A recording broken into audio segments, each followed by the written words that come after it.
Hello everyone, welcome to Chemitarian. अभी आज हम पढ़ेंगे बेसिक्स ऑफ केमिस्ट्री। बेसिकली आपका फर्स्ट चैप्टर क्लास 11 का some basic concept of chemistry. Okay.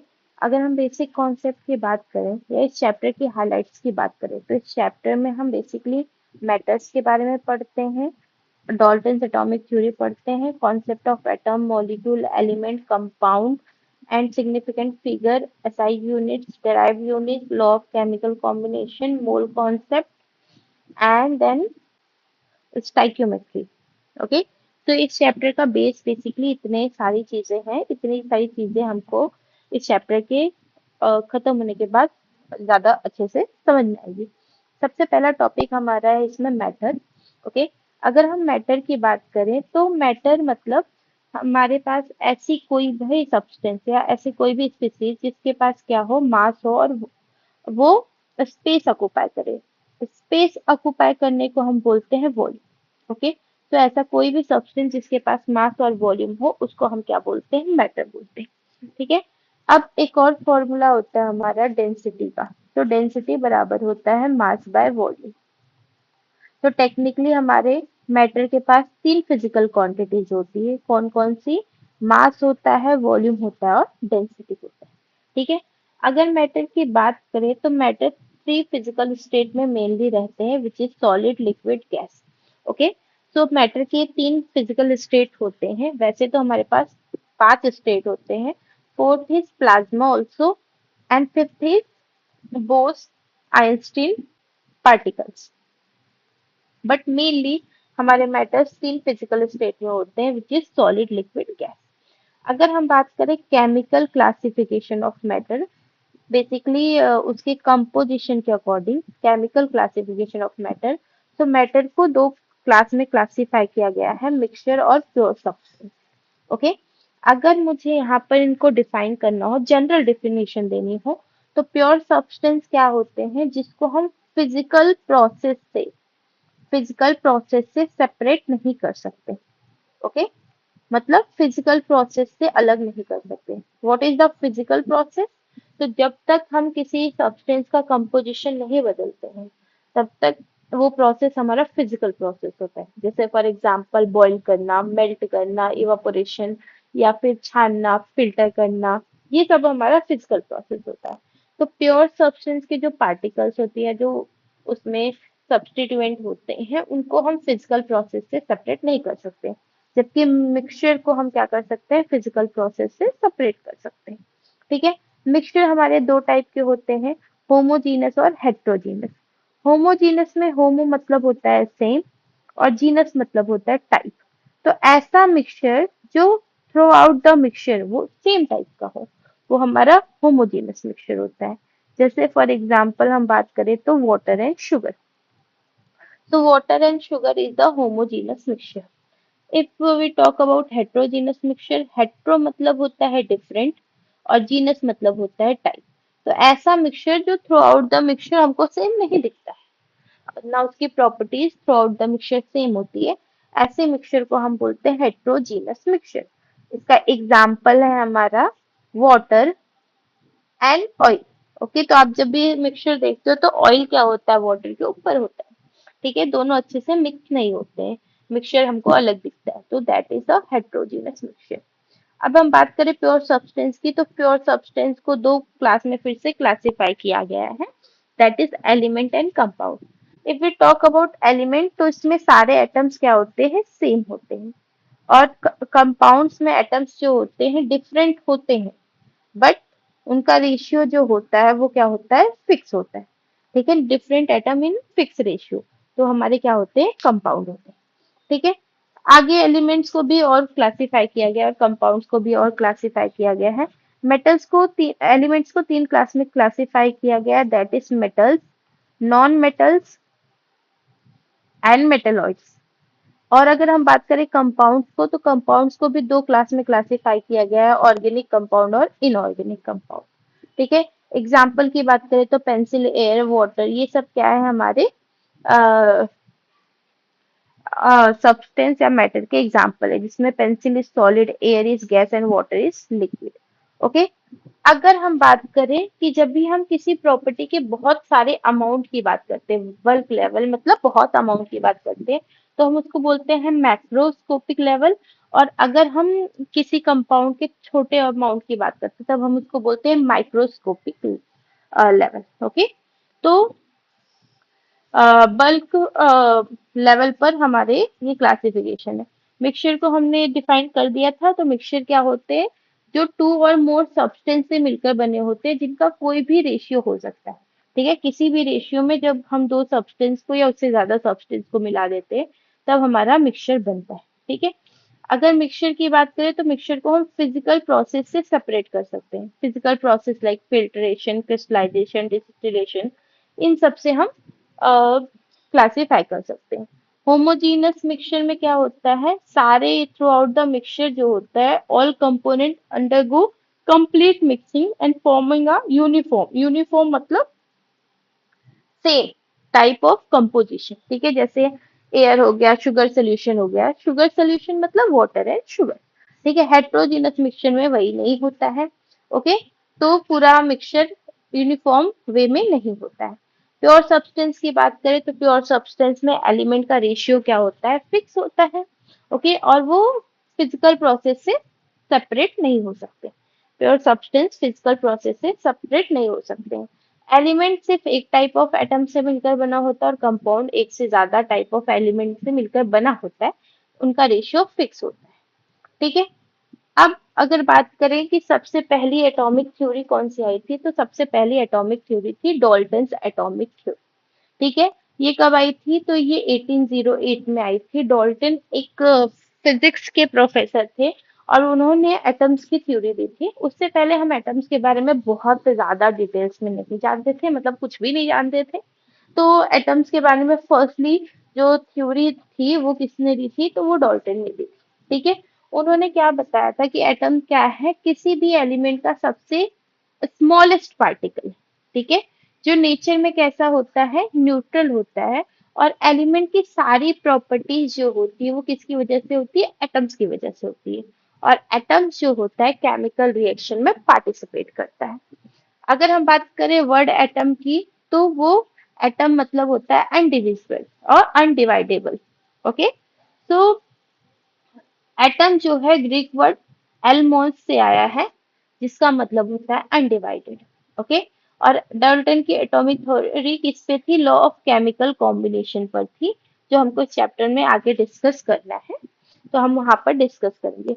Main point जो थे, मेन पोस्टुलेट जो थे डाल्टन एटॉमिक थ्योरी के, वो ये थे कि सबसे पहला पोस्टुलेट था कि मैटर जो होते हैं वो किससे बनकर बने होते हैं? तो मैटर्स एटम से मिलकर बने होते हैं। ठीक है। चाहे वो सिमिलर टाइप ऑफ एटम्स हो, चाहे वो अलग टाइप ऑफ एटम्स हो। अगर हम बात करें तो एटम्स जो होता है किसी भी मैटर का स्मॉलेस्ट फंडामेंटल या बिल्डिंग ब्लॉक्स होता है। ठीक है, मतलब कोई भी मैटर जो है वो एलिमेंट से ही बना होता है। बेसिक यूनिट जो होती है वो एलिमेंट होती है। जैसे हमारी बॉडी की या लिविंग थिंग्स की बेसिक यूनिट क्या होती है? सेल होती है। वैसे ही किसी भी सब्सटेंस की बेसिक यूनिट क्या होती है? किसी भी सब्सटेंस की बेसिक यूनिट होती है हमारी एटम। ओके। एटम को हम ना तो बना सकते हैं, ना तो डिस्ट्रॉय कर सकते हैं। ये उनकी थ्योरी थी। ठीक है, उनकी थ्योरी थी कि एटम्स को हम उसको बना भी नहीं सकते और डिस्ट्रॉय भी नहीं कर सकते। और एक एलिमेंट के सभी एटम सेम साइज के होते हैं, सेम एनर्जी के होते हैं और सेम प्रॉपर्टीज के होते हैं। जबकि अलग अलग एटम जो होते हैं अलग अलग साइज के होते हैं। ठीक है। अगर हम बात करें तो एटम्स हमेशा कैसे कंबाइन होते हैं? होल नंबर में कंबाइन होते हैं, जिससे मॉलिक्यूल फॉर्म होता है। ठीक है। और मॉलिक्यूल क्या है? स्मॉलेस्ट आइडेंटिटी है कि अगर कोई एटम को इन्वायरमेंट में रहना तो वो किसके फॉर्म में रहेंगे? मॉलिक्यूल के फॉर्म में। अब इन्होंने ये थ्योरी दी। अब इसमें बहुत सारी चीजें थी। ठीक है। तो matter is composed of element atoms, सही बात है। The atom is the smallest fundamental, ठीक है, ये भी बात सही है। लेकिन एटम से भी छोटे पार्टिकल्स होते हैं, एटम से भी छोटे पार्टिकल्स होते हैं, जिसे हम बोलते हैं सब एटॉमिक पार्टिकल। ठीक है। तो smallest atom is fundamental but not the smallest. Smallest क्या हो जाएगा? हमारे सब एटॉमिक पार्टिकल्स हो जाएंगे। एटम को हम क्रिएट भी कर सकते हैं, डिस्ट्रॉय भी कर सकते हैं, जैसे हमने रेडियो एक्टिव एलिमेंट्स बनाए। ओके। एटम्स सेम एलिमेंट के सभी एटम सेम नहीं होते, जैसे कि हमारे आइसोटोप्स सेम एलिमेंट के होते हैं बट फिर भी वो अलग होते हैं। ठीक है, एटम्स हमेशा होल नंबर में कंबाइंड होते हैं। इसका एग्जांपल हमारा नॉन स्टाइक्योमेट्रिक कंपाउंड्स। तो ये इनका बेसिकली थ्योरीज में ये थोड़े से पॉइंट जो थे वो ड्रॉबैक प्रूव हो गए, बट फिर भी इन्होंने, पहले ऐसे पर्सन थे जिन्होंने एटॉमिक थ्योरी को थोड़ा सा मैनर वे में या थोड़ा सा अच्छे वे में समराइज करने की कोशिश की। अगर हम बात करें मॉडर्न व्यू ऑफ एटम्स की, तो एटम्स क्या होते हैं, तो एटम्स आर डिविजिबल। किसमें डिवाइड हो जाते हैं, सब एटॉमिक पार्टिकल में। और ये सब एटॉमिक पार्टिकल कौन कौन से हैं, तो मेनली ये है इलेक्ट्रॉन, प्रोटॉन्स एंड न्यूट्रॉन्स। ठीक है, एटम्स जो होते हैं नॉन होल नंबर में कंबाइन हो जाते हैं, जो कि मैंने आपको बताया था नॉन स्टाइक्योमेट्रिक कंपाउंड, जैसे कि हमारा एग्जांपल FeO है, जहां पर Fe जो है 0.93 है। पूरा एक Fe एटम नहीं है, Fe एटम का 93% यहाँ पर है। ठीक है, एटम्स जो होते हैं सेम एलिमेंट के अलग होते हैं, ये भी मैंने अभी अभी आपको बताया था, जैसे कि हमारे आइसोटोप्स। ओके, और केमिकल रिएक्शन में रीअरेंजमेंट ऑफ एटम्स का इन्वॉल्वमेंट होता है। ठीक है, एटम से जो थोड़े से बड़े मॉलिक्यूल्स होते हैं, जो थोड़े से बड़े सब्सटेंस होते हैं, उनको हम मॉलिक्यूल कहते हैं। ठीक है, मॉलिक्यूल वर्ड को किसने इंट्रोड्यूस किया था, तो मॉलिक्यूल वर्ड को इंट्रोड्यूस किया था एवोगैड्रो ने। मॉलिक्यूल्स भी किसी भी मैटर की स्मॉलेस्ट पार्टिकल है, लेकिन ये क्या है, ये can, this can be exist independently. Okay, ये इन्वायरमेंट में इंडिपेंडेंट फॉर्म में, फ्री फॉर्म में रह सकता है और किसी भी सब्सटेंस की सारी प्रॉपर्टी को शो कर सकता है। ठीक है, अगर हम बात करें कि डायमीटर ऑफ मॉलिक्यूल, तो ये 4 to 20 एंगस्ट्रॉम होते हैं और मॉलिक्यूलर मास 2 to 1000 होता है। टू हम किससे को कंपेयर कर रहे हैं, H2। ओके, H2 to 1000 होता है। ओके, अगर हम बात करें इसमें से माइक्रोमोलिक्यूल्स मतलब बड़े मोलिक्यूल्स का, तो 50 to 250 एंगस्ट्रॉम होता है। ठीक है, इसके बाद हमारा आया था बर्जीलियस हाइपोथेसिस। ठीक है, तो बर्जीलियस हाइपोथेसिस जो था, ओके, उसके अकॉर्डिंग, ठीक है, बर्जीलियस हाइपोथेसिस जो था उसके अकॉर्डिंग हमारे जो बेसिकली बर्जीलियस ने हमको दिया था द वाइटल फोर्स थ्योरी।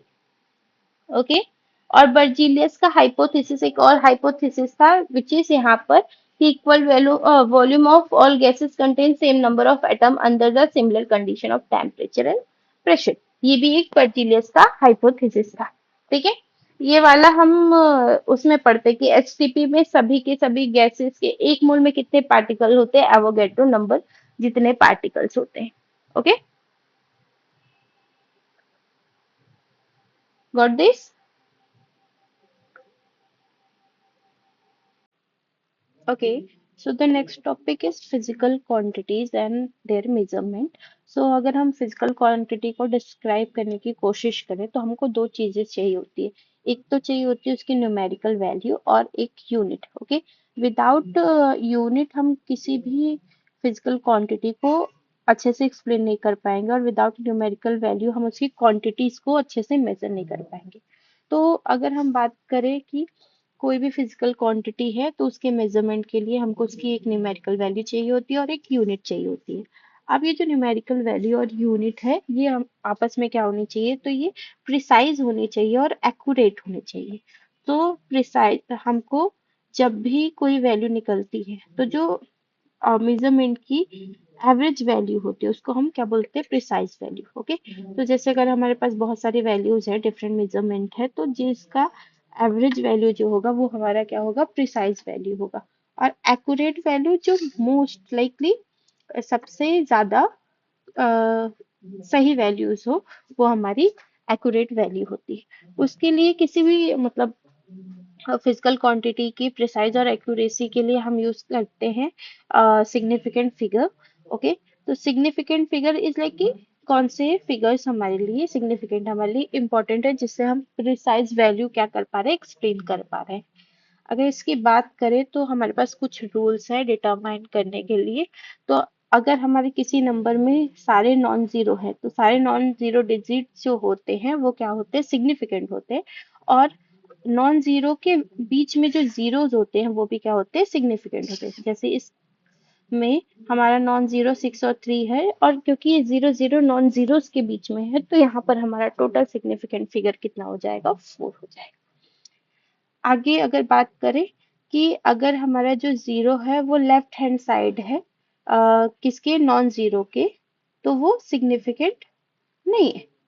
ठीक है, जैसे कि यहाँ पर हमारे सिग्निफिकेंट फिगर कितने हैं, 3 है। तो लेफ्ट हैंड साइड वाले जो जीरोस होते हैं वो नॉन सिग्निफिकेंट होते हैं, जबकि राइट हैंड साइड वाले जो जीरो होते हैं वो क्या होते हैं, सिग्निफिकेंट होते हैं। तो जैसे यहाँ पर हमारी सिग्निफिकेंट वैल्यू कितनी हो गई, तो यहाँ पर सिग्निफिकेंट वैल्यू हो गई हमारी 5, जबकि यहाँ पर सिग्निफिकेंट वैल्यू कितनी हो गई, 3। ओके, तो नॉन जीरो के लेफ्ट हैंड साइड में जो भी वैल्यूज है वो नॉन सिग्निफिकेंट है, और राइट हैंड साइड में जो भी जीरोस है वो सिग्निफिकेंट है। ठीक है, अगर हमारे पास कोई नंबर है जो विदाउट डेसिमल है, ठीक है, और वहां पर जीरोस हैं, कौन से साइड, राइट हैंड साइड, तो वो जीरोस हमारे नॉन सिग्निफिकेंट होते हैं, और वहां पर सिग्निफिकेंट फिगर कौन से होते हैं, वो नॉन जीरो नंबर्स होते हैं। ठीक है, अगर हम बात करें जब भी हम किसी का मल्टीप्लिकेशन करते हैं तो हमारा जो प्रिसाइज वैल्यू होता है वो डेसिमल से 3 डिजिट तक होता है। ठीक है, अब यहाँ पर देखो, अब ये 6 है तो इसका टोटल जो होगा प्रिसाइज वैल्यू 0.037 होगा। अगर ये 0.0344641 होता तो हमारा सिग्निफिकेंट वैल्यू क्या होता है, 0.034। ओके, तो जब भी हमारी वैल्यू, ये वाली वैल्यू, ठीक है, ये अगर 5 से ज्यादा है तो हम इसमें एक ऐड कर देते हैं, और अगर ये 5 से कम है तो हम उसको वैसे ही छोड़ देते हैं सिग्निफिकेंट फिगर लिखने के लिए। ठीक है, आगे बात करें, जैसे ये वाला एग्जांपल, ये 5 से कम है तो हमने इसको 20.3 ही छोड़ दिया। ठीक है, अगर हम बात करें राउंडिंग ऑफ करने की किसी भी नॉन सिग्निफिकेंट फिगर को, तो हम राउंड ऑफ ऐसे ही कर सकते हैं, जैसे कि अगर लास्ट वाली डिजिट जो है 5 से बड़ी है तो आगे वाली डिजिट में हम 1 ऐड कर देते हैं, तो 3.5। अगर वो 5 से बड़ी है तो हम ऐड कर देते हैं, अगर वो 5 से छोटी है तो हम वैसे ही लिख देते हैं राउंडिंग ऑफ में। ठीक है, यहाँ तक बात क्लियर है। तो नेक्स्ट जो हमारा है, कुछ टेबल्स हैं जो हमारे बेसिकली फिजिकल क्वांटिटीज है, जो फंडामेंटल फिजिकल क्वांटिटीज और उनकी यूनिट है। तो हमारे पास 7 फंडामेंटल फिजिकल क्वांटिटीज हैं, जिससे बाकी सारी फिजिकल क्वांटिटीज को हम डिराइव करते हैं।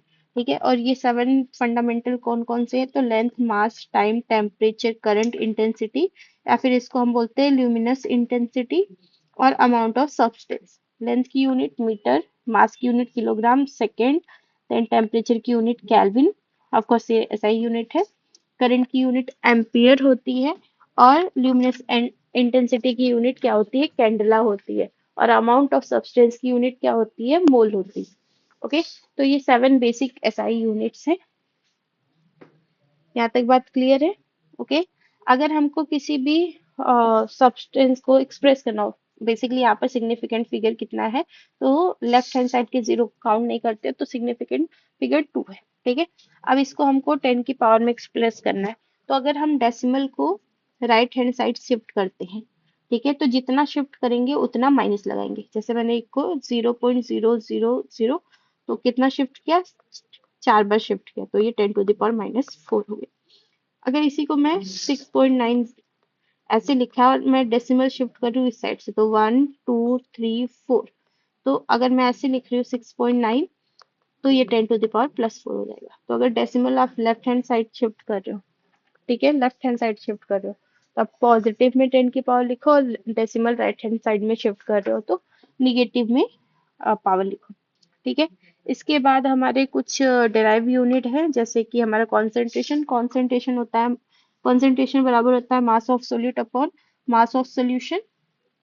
ओके, तो मास ऑफ सोल्यूट की बात करें तो मास ऑफ सोल्यूट होता है हमारा मोल।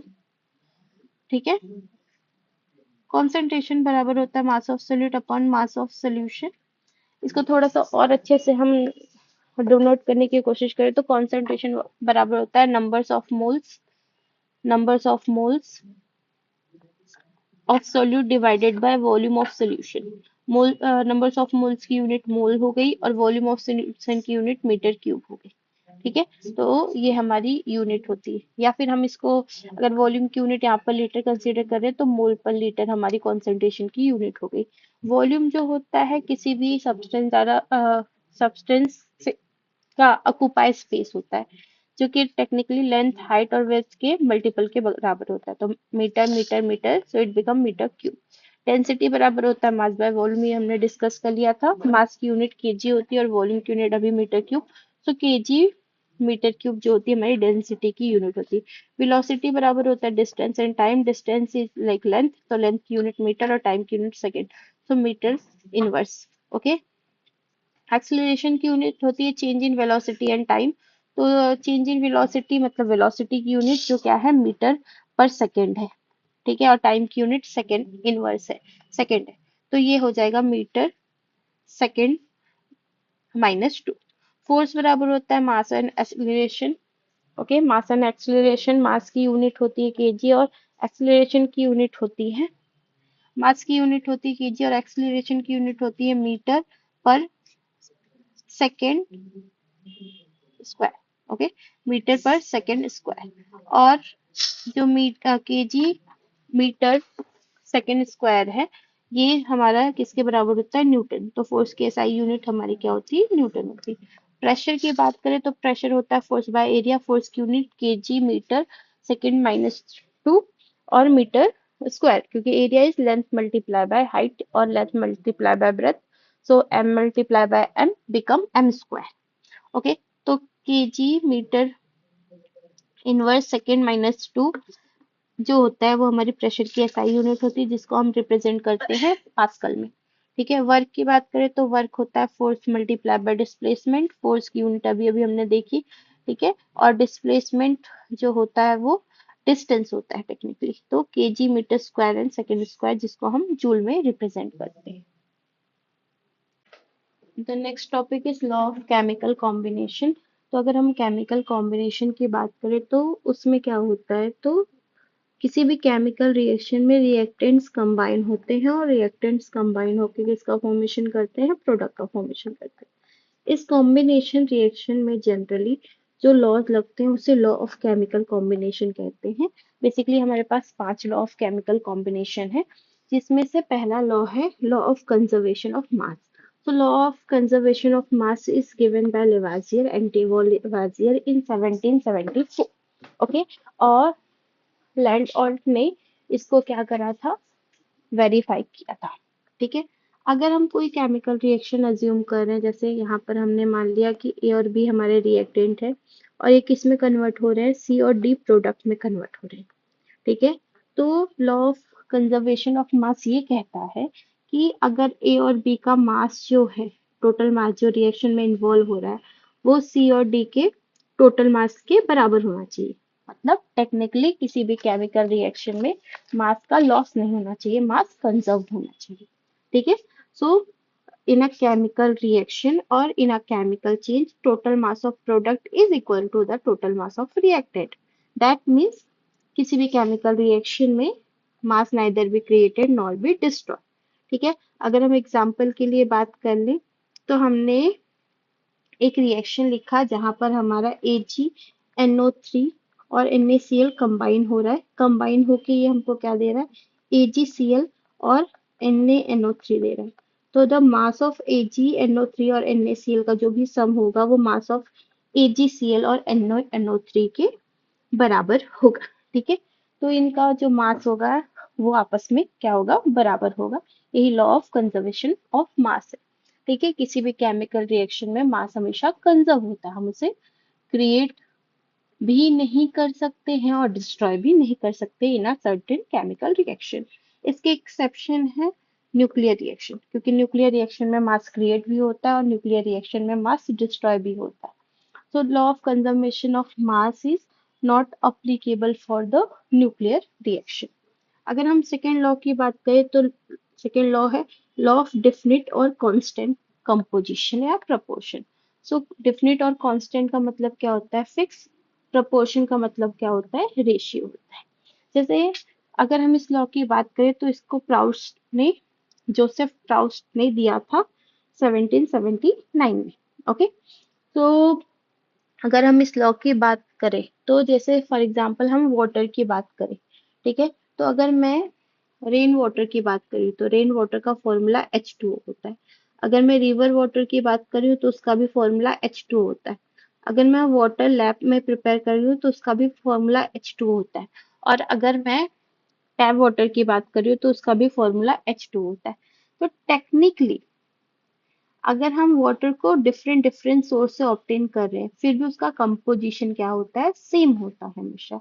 कंपोजिशन क्या होता है, हमेशा कांस्टेंट होता है या फिर फिक्स होता है। ठीक है, तो टेक्निकली इररिस्पेक्टिव ऑफ सोर्स अगर कोई केमिकल कंपाउंड डिफरेंट सोर्सेस से ऑब्टेन किया जाता है तो वो सोर्स पर डिपेंड नहीं करता, उसका जो भी कंपोजिशन होता है वो हमेशा कांस्टेंट होता है या फिक्स होता है। इसको रिचर्ड और स्टार ने क्या किया था, वेरीफाई किया था। और लॉ को अगर स्टेटमेंट वाइज हमको देखना है तो a chemical compound always contain same element combined together in same proportion by mass irrespective of source. ठीक है, जैसे हम बात कर रहे हैं NaCl की, अगर हमने सी वाटर से एक्सट्रैक्ट किया है तो उसका फॉर्मूला क्या है, उसमें 23 ग्राम ऑफ सोडियम होगा, 35.5 ग्राम ऑफ क्लोरीन होगा। ठीक है, अगर सेम NaCl को हम लैब में बनाते हैं तो उसमें भी सेम हमारा कंपोजिशन होगा। ठीक है, बट ये जो लॉ है ये किस पे अप्लाई है, ओनली स्टाइक्योमेट्री। स्टाइक्योमेट्री मतलब पूरे कंपाउंड, जैसे CO2 तो एक कार्बन दो ऑक्सीजन दिख रहे हैं ऐसे। ठीक है, जैसे H2O दो हाइड्रोजन एक ऑक्सीजन दिख रहे हैं। तो ये टेक्निकली ये लॉ जो होता है स्टाइक्योमेट्रिक कंपाउंड पर अप्लीकेबल होता है, नॉन स्टाइक्योमेट्रिक कंपाउंड पर ये लॉ अप्लीकेबल नहीं होता है। ठीक है, जैसे कि Fe0.3O, तो ये इस पर अप्लीकेबल नहीं है। आगे बात करें तो हमारा जो अगला लॉ है, law of multiple proportion given by Dalton in 1804, sometime it is written at 1808। so technically आपको दोनों टाइम पीरियड नहीं मिलेगा, या तो बहुत सारे डेट्स जब एक्सपेरिमेंट स्टार्ट किए जाते हैं तब के दिए होते हैं और बहुत सारे डेट्स जब रिजल्ट आता है तब के दिए होते हैं। तो इसमें आपको कंफ्यूज होने की जरूरत नहीं है। और इसको वेरीफाई किया था वर्जीलियस ने, वर्जीलियस वही जिन्होंने गैसियस लॉ दिया था, हाइपोथेसिस ऑफ वर्जीलियस दिया था और जिन्होंने वाइटल फोर्स थ्योरी दी थी। ठीक है, अब इसका हम थोड़ा सा अगर मतलब समझेंगे तो सपोज हमारे पास तीन एलिमेंट है, एक एलिमेंट ए है, एक एलिमेंट बी है और एक एलिमेंट सी है। ए और बी कंबाइन होके क्या बनाते हैं, ए बी बनाते हैं। और ए और सी कंबाइन होके क्या बनाते हैं, A C. Sorry, this is not like, okay. तो लॉ ऑफ मल्टीपल, मल्टीपल मतलब बहुत सारे, ठीक है, अलग अलग। तो सपोज हमने दो एलिमेंट लिए, एक कार्बन और एक ऑक्सीजन। ठीक है, तो जरूरी नहीं है कि जब कार्बन और ऑक्सीजन मिले तो वो एक ही कंपाउंड बनाए।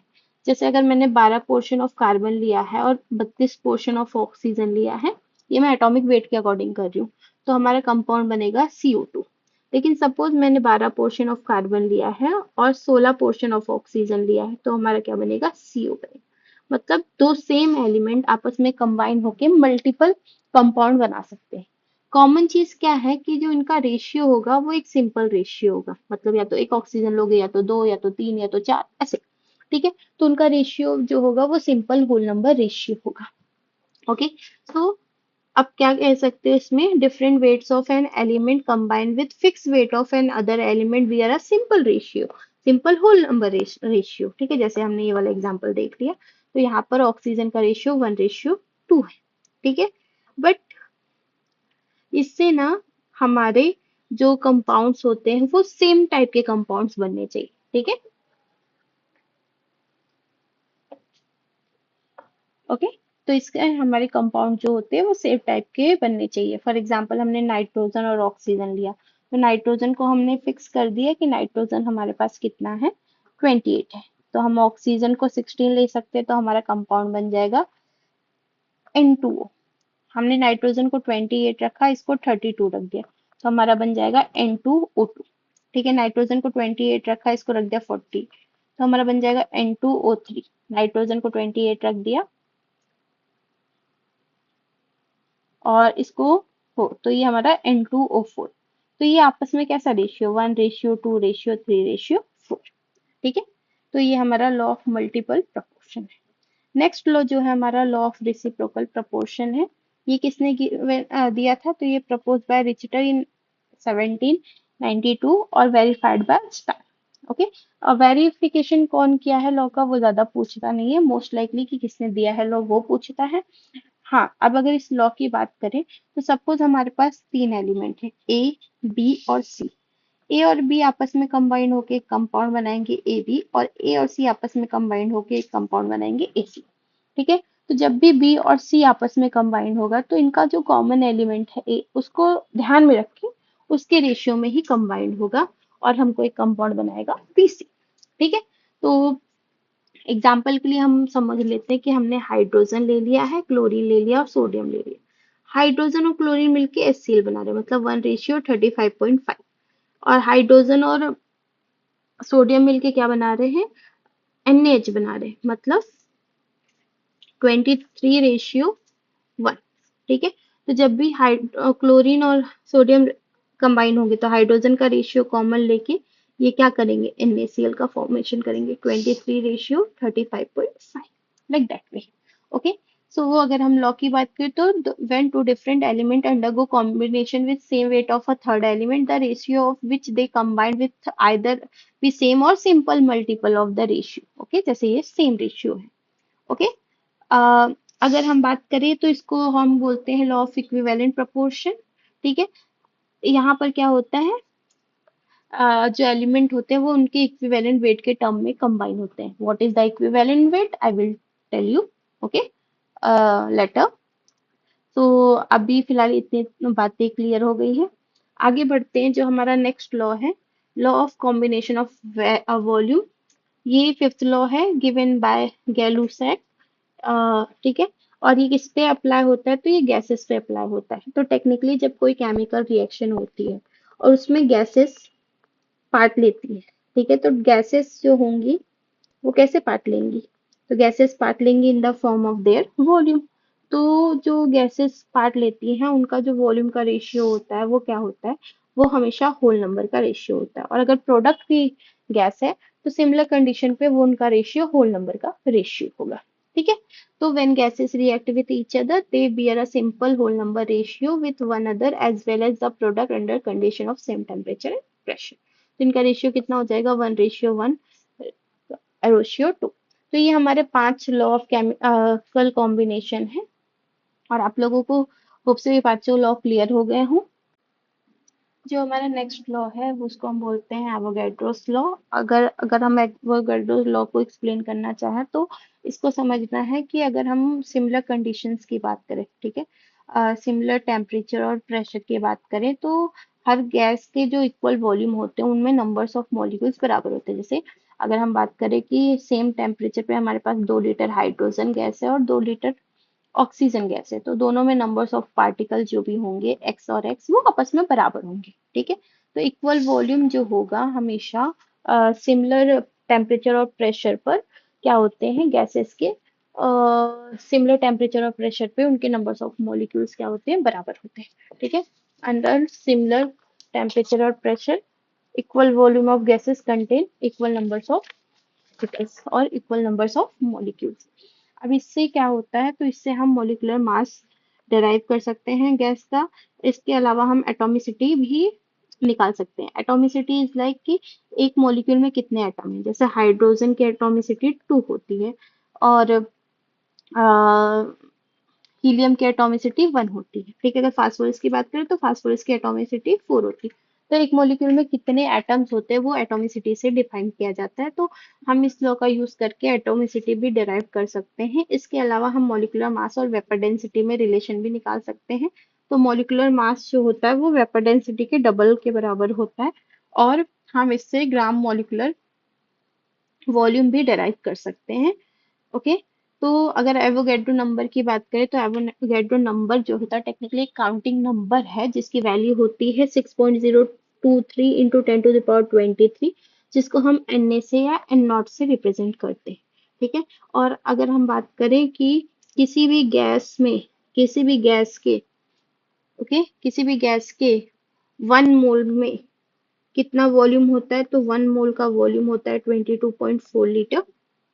ठीक है, और अगर बात करें 22.4 लीटर, तो 22.4 लीटर में जो हमारा नंबर ऑफ पार्टिकल होता है वो या नंबर ऑफ मॉलिक्यूल होता है वो एवोगैड्रो नंबर के बराबर होता है।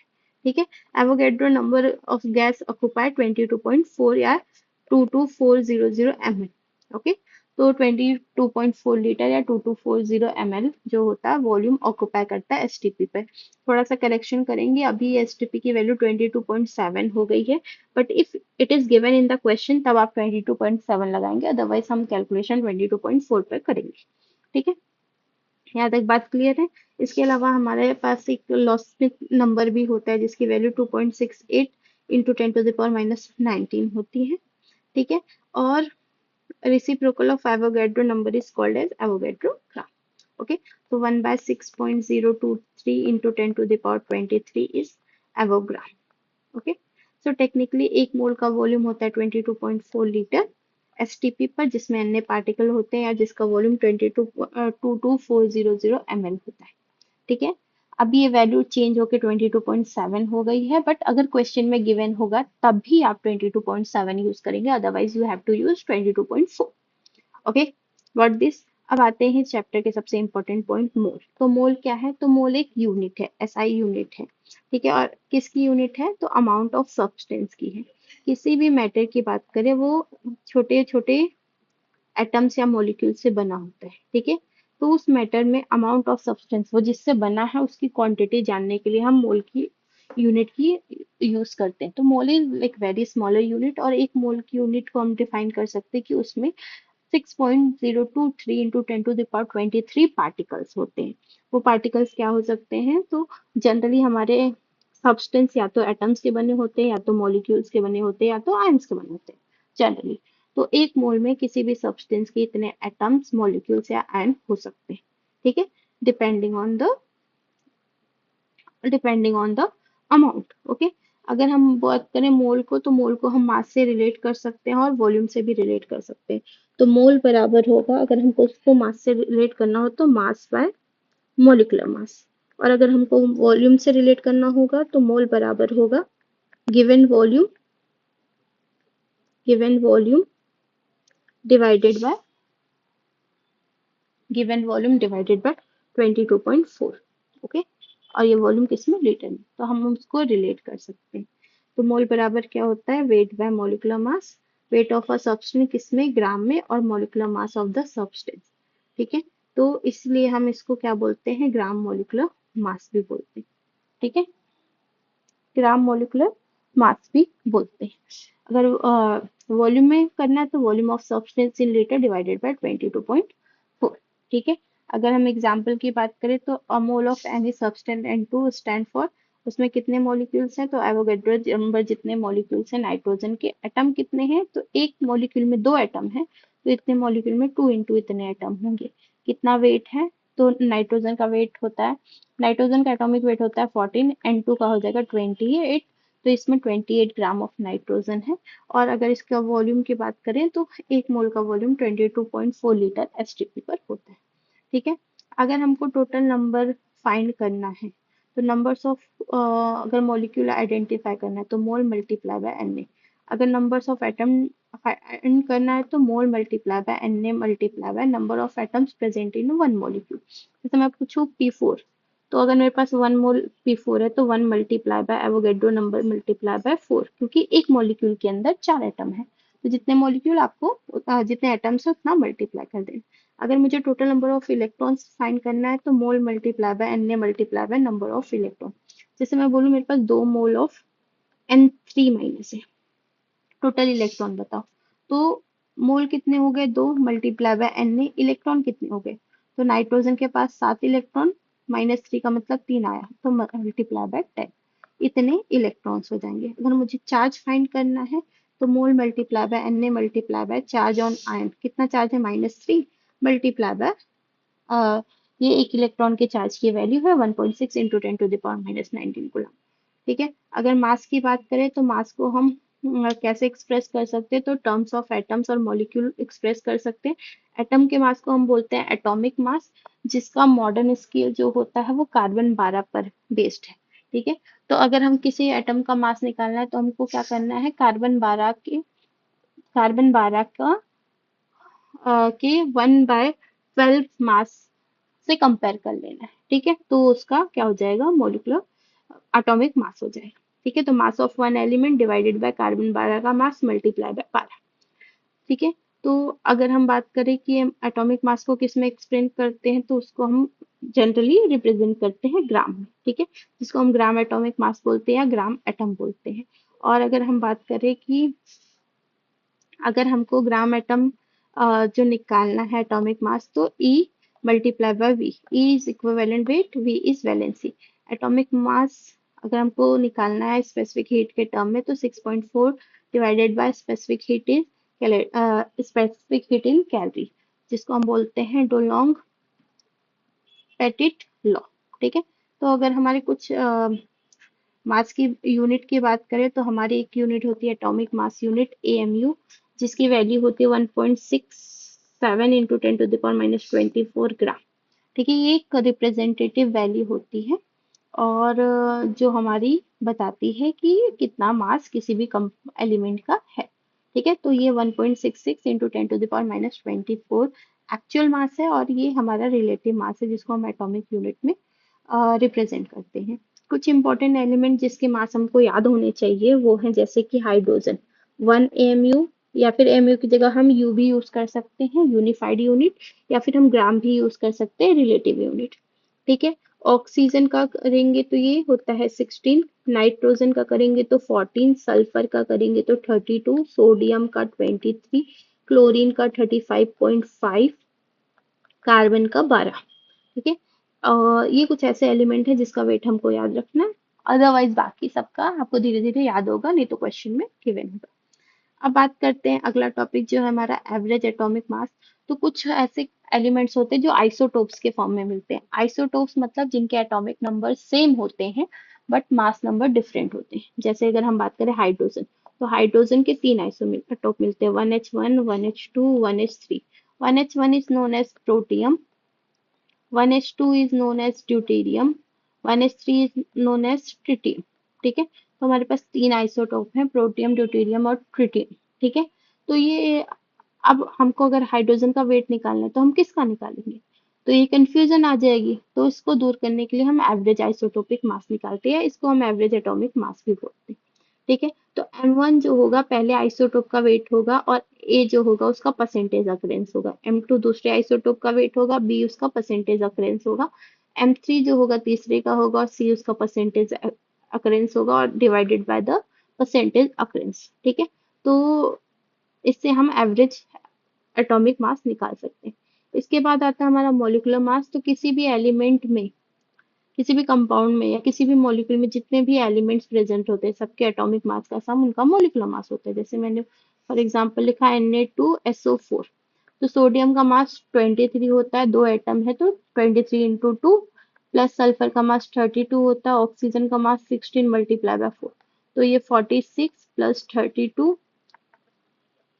ये 36 ठीक है, प्लस 64। ओके, तो अगर हम इसको, दिस इज 32, तो अगर हम इसको ऐड कर दे रहे हैं, ओके, अगर हम इसको ऐड कर दे रहे हैं, मतलब 46 प्लस 32 प्लस 64, तो हमको मिल जाता है इस कंपाउंड का मॉलिक्यूलर मास विच इज 142 ग्राम, या फिर 140 AMU, या फिर 142 U। सोचो एक्चुअल मास पूछता तो हम क्या करते हैं, 142 मल्टीप्लाई बाय 1.66 इंटू 10⁻⁻24, तो ये इसका एक्चुअल मास हो जाता है। ठीक है, अगर बात करें कि मॉलिक्यूलर मास को वेपर डेंसिटी में कैसे डिटरमाइन करते हैं, तो मॉलिक्यूलर मास जो होता है वेपर डेंसिटी का डबल होता है। वेपर डेंसिटी बराबर होता है W is weight of substance multiply by 22400, volume है उस सब्सटेंस का, और volume at STP in ml। ठीक है, ये एक हमारा फॉर्मूला हो गया। अब इसकी बात करते हैं हम ग्राम डिफ्यूजन लॉ। तो ग्राम डिफ्यूजन लॉ जो कहता है हमारा, ग्राम डिफ्यूजन लॉ जो कहता है कि rate of diffusion is inversely proportional to molecular mass of substance। Okay, molecular mass of gases।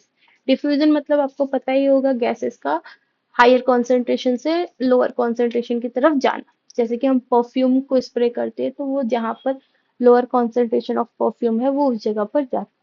ठीक है, तो ये जो होता है rate of diffusion is directly inversely proportional to molecular wait.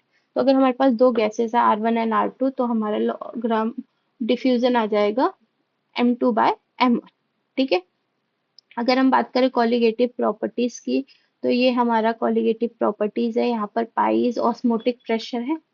ठीक है, ऑस्मोटिक प्रेशर है। V is the volume, V is the volume, W is weight of substance, M is the mass of molecular mass of substance, R is gas constant, और T क्या है यहाँ पर temperature है। ठीक है, T क्या है हमारे यहाँ पर टेम्परेचर है, गिवन टेम्परेचर किसमें, केल्विन में। ठीक है, वॉल्यूम किसमें है, लीटर में है। ऑस्मोटिक प्रेशर किसमें है, एटीएम में। इक्विवेलेंट वेट की बात करें तो इक्विवेलेंट वेट निकालने के लिए हमारे पास एक फॉर्मूला होता है, molecular weight divided by N factor. ठीक है, molecular mass divided by N factor. अब अगर हम एन फैक्टर की बात करें तो एसिड के लिए वो उसके बराबर होता है जितना वो प्रोटॉन डोनेट कर सकता है या जितनी उसकी बेसिसिटी होती है। एसिड के पास जितना H प्लस होता है वो ही उसका एन फैक्टर होता है। जैसे H3PO4 के पास कितने हैं, 3H प्लस हैं जो पानी में जाएंगे। ठीक है, तो इसका एन फैक्टर 3 हो गया। H2SO4 के लिए 2 है। ठीक है, अगर बेस की बात करें तो बेस में कितने OH माइनस है वो एन फैक्टर डिसाइड करता है। जैसे इसमें 2 हो गया, इसमें 3 हो गया। और अगर हम बात करें किसी भी सॉल्ट की, तो जितने उसमें इलेक्ट्रॉन्स डोनेट होते हैं या जितना उस पर चार्ज होता है वो उसके बराबर होता है सॉल्ट के केस में, एन फैक्टर।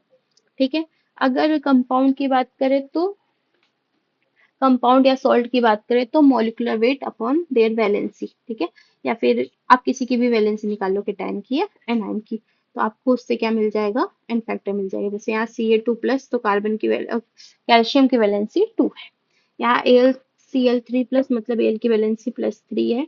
यहाँ पर एक सोडियम की वैलेंसी +1 है, तो 3 सोडियम की +3 हो जाएगी।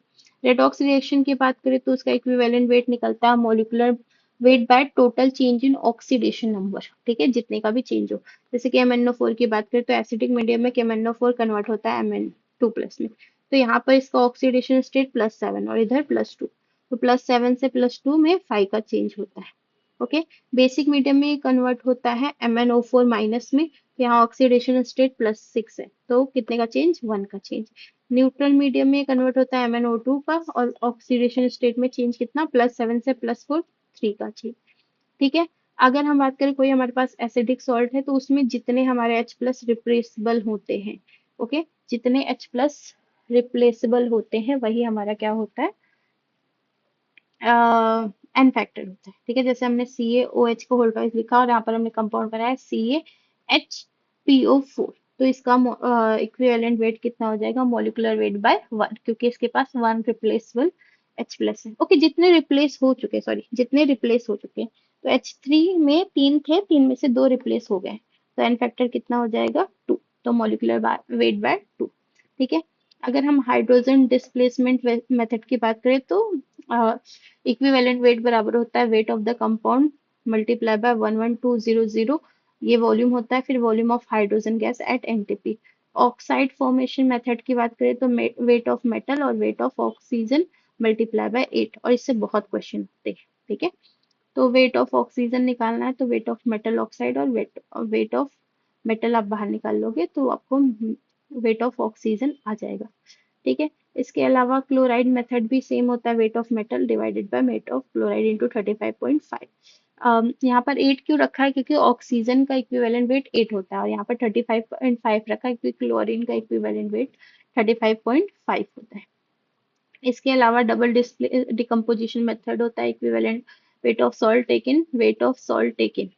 ठीक है, equivalent weight of salt PPT और जितना वेट ऑफ दिया मेटल डिस्प्लेसमेंट, मतलब E1 E2 is equal to W1 and W2। Mole fraction की बात करें तो किसी भी मिक्सचर में हम दो या दो से ज्यादा सब्सटेंस को मिक्स करते हैं। ठीक है, तो मिक्स करते हैं in the terms of mole, और उस सोल्यूशन में उस पार्टिकुलर सब्सटेंस कितने फ्रैक्शन होते हैं in the term of mole, वो हमारा मोल फ्रैक्शन होता है। तो अगर सपोज हमने ए और बी मिक्स किया है और ए के मोल्स Na है और बी के मोल्स Nb है, तो मोल फ्रैक्शन, इसको जीटा भी बोलते हैं, एक्स भी बोलते हैं, तो जिसका मोल फ्रैक्शन निकालना उसके moles divided by total moles. Okay, क्योंकि ये फ्रैक्शन है ऑलवेज, तो मोल फ्रैक्शन का जो सम होगा वो हमेशा कितना होगा, तो मोल फ्रैक्शन का सम हमेशा प्लस हमेशा 1 होगा, क्योंकि अल्टीमेटली सारे सोल्यूशन मिलके क्या बना रहे हैं, सारे फ्रैक्शन मिलके क्या बना रहे हैं, एक सोल्यूशन मिला है। फ्रैक्शन मतलब पोर्शन होता है, ठीक है। इसके अलावा हम बात करें मोल फ्रैक्शन, अगर हमको सोल्यूट के निकालने हैं तो सोल्यूट के moles divided by total mole, ठीक है। मोल फ्रैक्शन टेम्परेचर पे डिपेंड नहीं करता है, क्योंकि यहाँ पर मोल्स है, जो जिस जिस कॉन्सेंट्रेशन टर्म में वॉल्यूम होता है वो कॉन्सेंट्रेशन टर्म मोल्स पे डिपेंड करता है।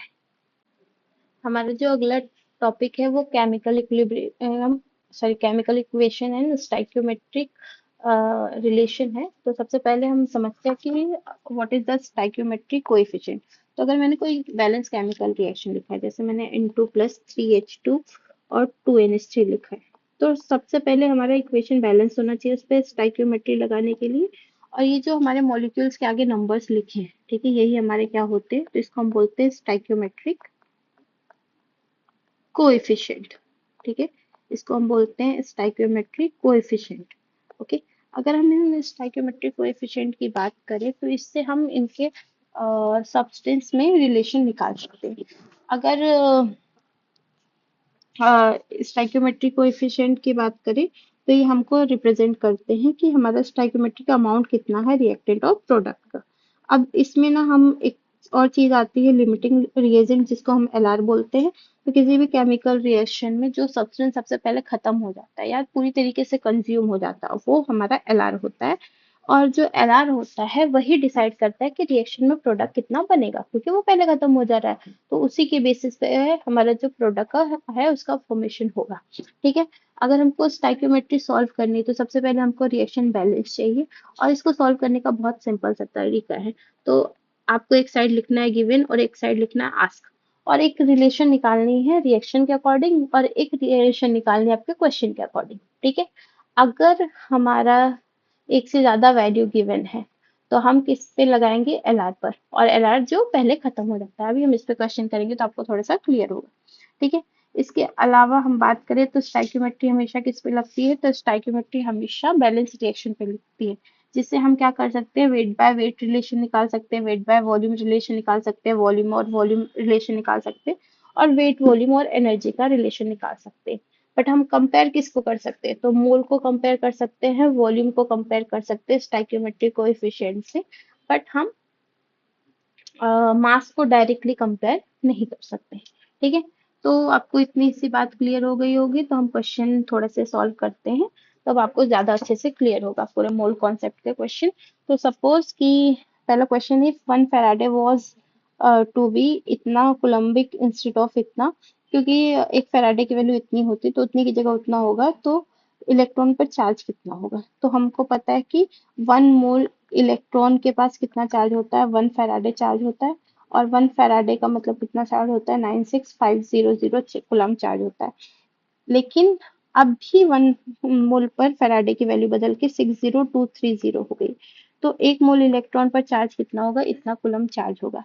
1 मोल में इलेक्ट्रॉन कितने होते हैं, 6.203 इंटू 10 टू द पावर 23 होते हैं, जिसका चार्ज 60230 कूलम है। तो एक इलेक्ट्रॉन पे चार्ज कितना होगा, तो 60230 divided by 6.023 into 10 to the power 23। Solve करेंगे तो हमको मिलेगा 1 into 10 to the power -19। But जब एक फैराडे की वैल्यू इतनी है तो एक इलेक्ट्रॉन पर कितना चार्ज है, तो it is -1.6 into 10 to the power -19। ये भी माइनस है वैसे, क्योंकि इलेक्ट्रॉन नेगेटिव होता है, बट ये इतना चार्ज है तो इतने से इतना शिफ्ट हो जाएगा, ठीक है, क्योंकि हमने फैराडे की वैल्यू बदल दी।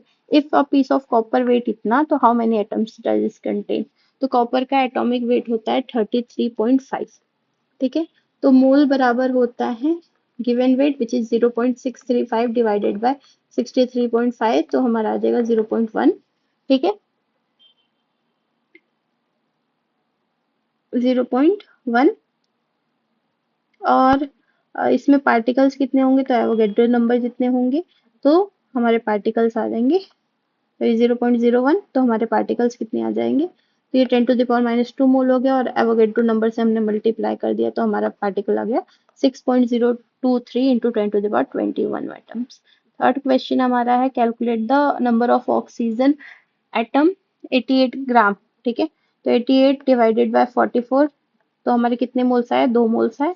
अब ऑक्सीजन एटम का calculate the number of oxygen atom, तो एक एटम में दो है।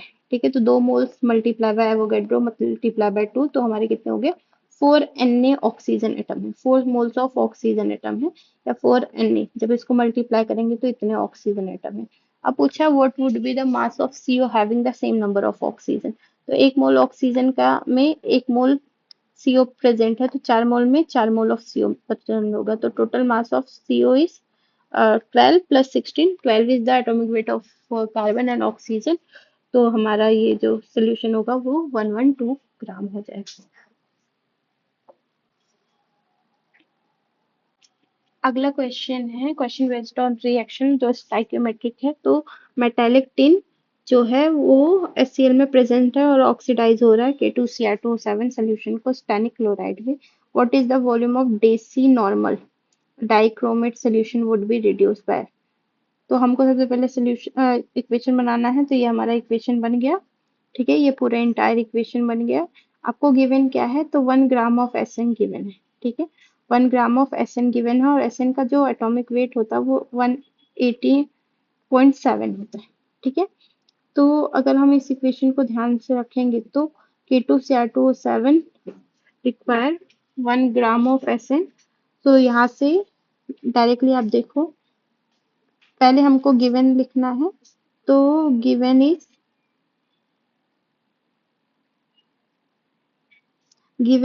Sn।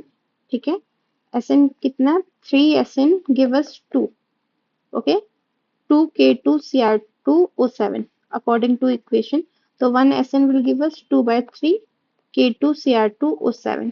ठीक है, अब Sn है कितना, तो 1 ग्राम Sn है।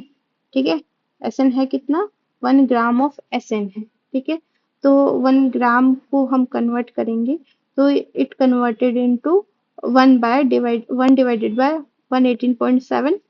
ठीक है, 1 ग्राम कन्वर्टेड इनटू 1 डिवाइडेड बाय 18.7, ये हमारे मोल हो गए। ठीक है, तो इधर मल्टीप्लाई कर देंगे हम, तो ये हो जाएगा 1/1187। ठीक है, अब हमको किस में अमाउंट निकालना है, ग्राम में, तो K2Cr2O7 का वेट जो होता है 2984 होता है, तो हम इसको मल्टीप्लाई कर देंगे 294, तो हमको मिल जाएगा 1.64 ग्राम। अगला क्वेश्चन है how many grams of CO required to neutralise 852 gram of P4O10, तो अगर हम इक्वेशन बनाएंगे तो 1 mole P4O10 will require 6 mole of calcium carbonate. ठीक है, यहाँ तक बात क्लियर है।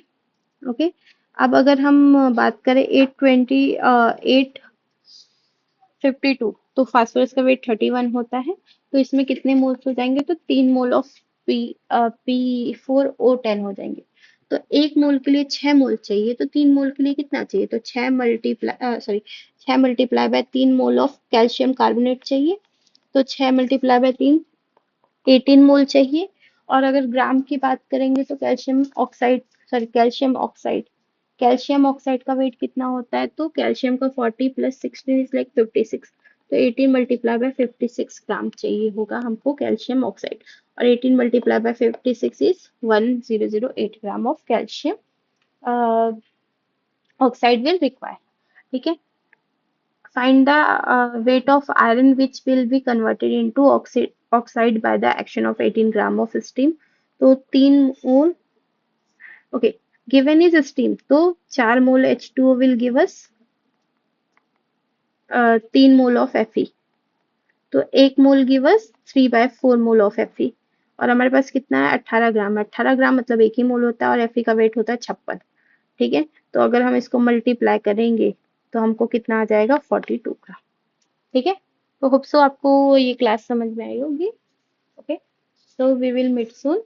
आपके कोई भी डाउट हो तो आप कमेंट सेक्शन में लिख सकते हो। Thank you.